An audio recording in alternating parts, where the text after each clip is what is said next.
You know, lately I've been thinking, what with Among Us being the sort of like Zoomer Space Station 13 anecdote engine that it is, and the success of Garry's Mod roleplay across multiple funny compilation videos on YouTube, why has no one ever really attempted a standalone sort of RP game?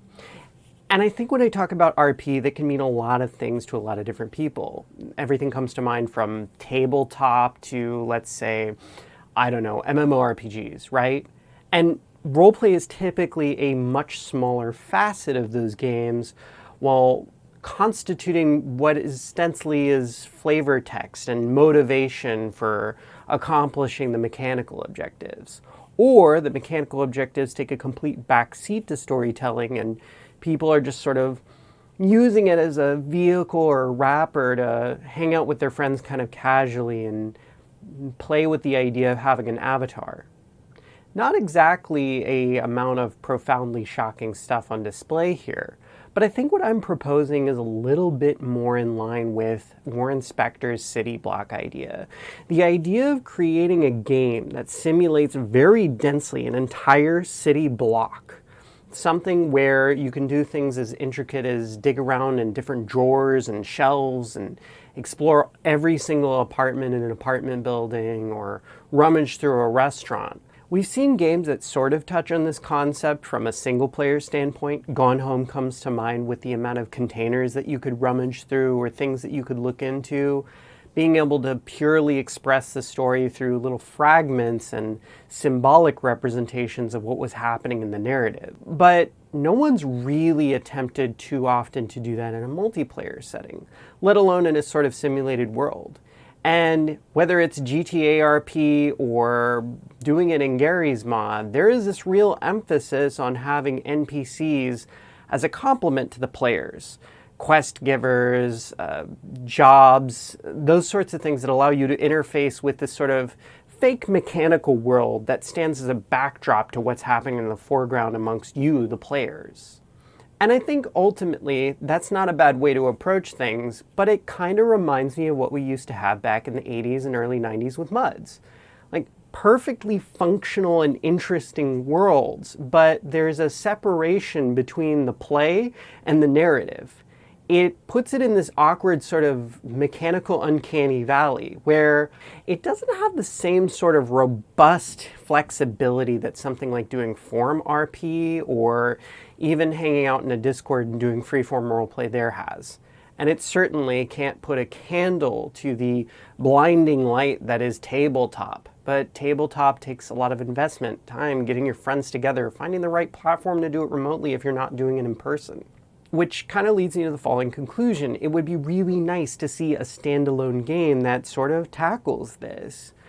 I don't necessarily want NPCs to be the primary fabric by which players interface with each other on a mechanical level, but I absolutely understand the amount of time investment that goes into sort of a more raw, freeform roleplay experience where there are barely any NPCs and players are sort of doing all the heavy lifting. After all, how do you make an immersive world out of, 15 people, right? I think the answer lies in the mechanics that you build into the game that allow a player to assume roles, to embody what would normally be handled by an NPC. Because until machine learning capabilities get to a point where we can generate believable reactive NPCs that talk back to you a little bit, and there's been experiments into this, it's just more sensible to build out frameworks that encourage players to assume those roles, much in the way that a DM would assume those roles in a tabletop campaign. And I think that's really what I'm proposing here. This idea that you and a couple of other players can get together and represent sort of a collaborative, collective dungeon master together, writing out your own little bottle episode that still has some mechanical tie-ins to a larger continuity. Because that's really what it's about. I want people to be able to drop into a game, much like they do in Space Station 13, assume one of those roles, and immediately start influencing the fiction. But ultimately, whether you leave the server or you're only there for 5 minutes or 5 hours, you're not too often breaking the kayfabe of what those roles are intended to be. Security guards are always going to be dicks, and the clown is always going to be a force of chaos. And I think similar things go for Garry's Mod roleplay too. There's a reason we start seeing so many reoccurring archetypes within that. Everything from mafia to security guards to normal everyday citizens and shop owners. What exactly is a shop owner anyway? Why is there just a store here that says he sells empty cans of beans? And really, that's what I think we need to build out as a standalone product. And I can't think of anything that satiates that criteria. There are certainly games that come pretty close, like, I don't know, Rust comes to mind, or some weird offshoots like Face of Mankind, and arguably I would say EVE Online or Star Citizen. But those games are either too ambitious in their scale or focused on entirely something else. In Rust's case, it's basically angry Minecraft. But there are some sublime interactions that occur in there. I've had everything happen to me from going down to Outpost and bootstrapping my gear and getting started on a base by using a photo camera I got in some DLC to take pictures of people and sell them back to them as souvenirs. From playing long music streams of just little MIDI files on a keyboard on the drum set that's located right there on the stage, and people tipping me with scrap. Those interactions are amazing. There was even a time where I joined a server and called a taxi cab to meet me on the far side of the map and take me to the Outpost. I was then subjected to a 30-minute long ride that frankly just felt like the Far Cry 2 intro cutscene. I'm watching gunfights go by and bandits try and attack the taxi.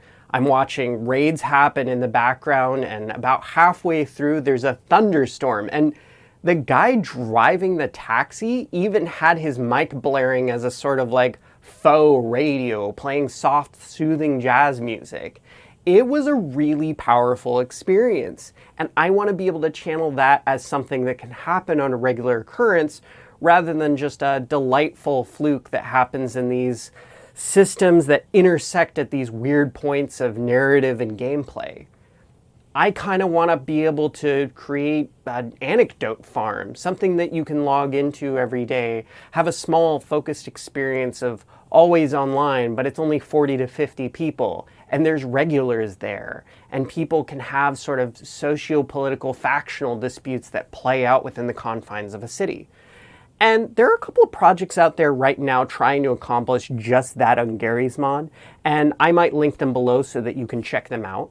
But for the most part, nothing's really tried to achieve this in its own engine. Part of me wants to go ahead and honor my legacy of what I've contributed to the genre and hop on something like Sandbox when I eventually get access to it. It's the Garry's Mod successor, and see maybe what I can pull off. There's some really interesting possibilities there, especially considering the amount of VR support they've been building in from the ground up since the start. And there is something about wanting to do it in a source-based engine that just feels right with me from a continuity perspective. But at the same time, I really feel like having something even on a small scale lo-fi engine like Godot with maybe a subdued art style would allow even a tiny art team to be able to produce a lot of content customizability. We're not even touching on things like procedural content generation and having sort of like intertangling flexible systems. Listen, the possibilities are endless and you get it, but I'm not just here to pitch game ideas to you. I guess I just kind of wanted to get this out on video so I sort of had a milestone of where I might take this someday. But for now, if you haven't looked into these kinds of content before, I highly recommend go checking out any sort of like Rust rating narrative video. Wellen certainly does a great job of painting these beautiful, like almost like mythical adventures of heroics and conflict and crisis. And, be wary, but check out some content about Garry's Mod roleplay. It's certainly not always fun in games and can be a little annoying, and some of the content is a little, but when you find those genuinely funny, heartwarming moments, it's really something else, something totally unique. And I think we need a game out there that focuses on that. The same thing goes with Space Station 13. If you're not familiar with it, go check it out. It's a really interesting piece of internet history, and The absolute chaos of a multiplayer simulation like that is hard to find.